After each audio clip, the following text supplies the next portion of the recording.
Hi everyone, I'm back with Reveal Math Grade 2, Unit 9, Lesson 2, Represent Addition with 3-digit numbers. So as I said in my previous video, in Unit 9 we're going to learn a bunch of different strategies for adding 3-digit numbers, which is the first time students are learning these strategies over 100, so they're going up to 1,000 now. This particular lesson asks them to use base 10 shorthand, which is what we'll be looking at. Disclaimer, I don't work for Reveal Math or for the school district. I'm here to help you help your students do their math problems, and so we're going to look at similar problems to their homework, but not the actual ones on their homework. So this is the review page for 9.2. You can see that they have two 3-digit numbers that they're being asked to add, and that there is a hundreds, tens, and ones chart here to help them do this. This problem doesn't require any regrouping. We have 2 ones and 4 ones, and then we also have 3 tens and 5 tens. And there's no regrouping, or remember we used to call this carrying, required in this problem. I'm pretty sure in this entire section, lesson 2, there's no regrouping necessary.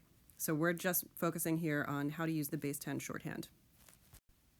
Okay, so I made up a similar problem, 324 plus 561. Again, no regrouping required in this one. So I'm going to draw a quick little hundreds mat here, we might call it. And I'm just going to write H for hundreds, T for tens, O for ones. And I'm going to represent the first number here, the 324. So here's my 300. Now these, if you have base 10 blocks at home, like this is actually what they look like, squares, or some people call them flats also. Okay, now we have 2 tens. So my tens are a stick like that because the if you can picture a tens rod, it looks like this with the little tens divided, or lines showing each of the ones that make up that 10. And then we have 4 ones, so I'm just going to do little dots here, 3, 4, and those are like an actual little cube if we had the actual base 10 pieces. Okay, now I'm adding 561. So 5 hundreds, that's what that 5 in the hundreds place is. So 1, 2, 3, 4, 5, there are my 500s. I've got 6 in the tens place, so 6 tens, 1, 2, 3, 4, 5, 6. And 1, 1. That's nice and easy to draw. And now I just count total. And it really doesn't matter if they start by counting at the ones or the hundreds. For this strategy, I think in the next lesson it's going to ask them to start with the ones. So let's just do that now. So looking over here at the ones column, I have 5 ones.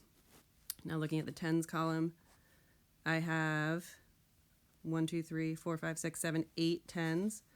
And looking at the hundreds, I have 1, 2, 3, 4, 5, 6, 7, 8 hundreds. So that sum is 885. Interestingly, I also found this page in my daughter's homework packet, and this wasn't covered in the little review box of 9.2, but I thought this was something that parents might have questions about. So you'll see that this is asking them to write numbers in expanded form and word form. I don't remember this being covered earlier in the year, although it probably was, and my daughter probably just didn't ask me about it. But so we're going to quickly go over these. So let's look at a new number, trying to make that straight up there. Let's look at 327. This, I believe, is called standard form or numerical form. People don't usually refer to that. What we hear about is expanded form. Please excuse my very bad handwriting today. I feel like it's especially messy. Expanded form and word form.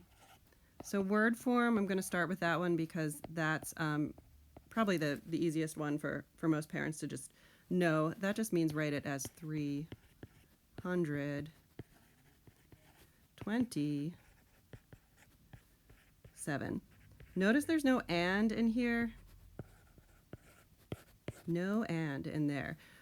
Believe it or not, most grown-ups, including teachers, including lots of really, really educated parents and other folks, actually say this incorrectly. So we usually would say 327, but really there's not supposed to be an and. The and represents a part of a whole. So when kids get older and they learn to work with mixed numbers, they might say 3 and a half, or they might say a decimal, 3.5, or 3 and 5 tenths. So that and represents a whole number and a piece of another whole number. It does not go in between hundreds, thousands, anything like that. Okay, so that was our word form. Expanded form means show the value of each of those digits in its place. And it wants us to write them as a sum. So 327 is 3 hundreds or 300, and 2 tens, or 20, and 7 ones. So 327 is just showing us the value. That 3 means 300, that 2 means 20, or 2 tens, and that 7 just means 7 ones. That's all for 9.2. Thank you again for watching. If you like this, please subscribe to my channel, leave a comment with any other content you'd like explained, different math programs, different grade levels, different units, whatever you'd like. And if you're interested in reading my thoughts on math education, please check out my Substack at Make Math Make Sense on the Substack app or platform.